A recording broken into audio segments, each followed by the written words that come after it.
fatto è che non puoi mancare di rispetto a uno più grande se sei l'allievo, intendo.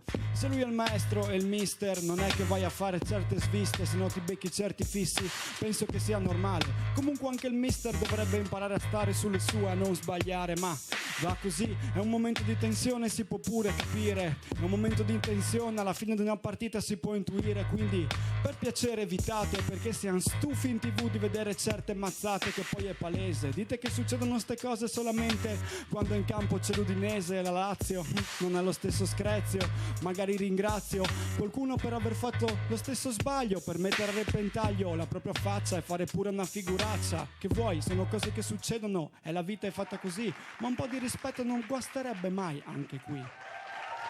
Grande, grande DJ Tubetto. Io non so come riesca a inventarle così di... Tu pensa alle donne quante balle può raccontare questo.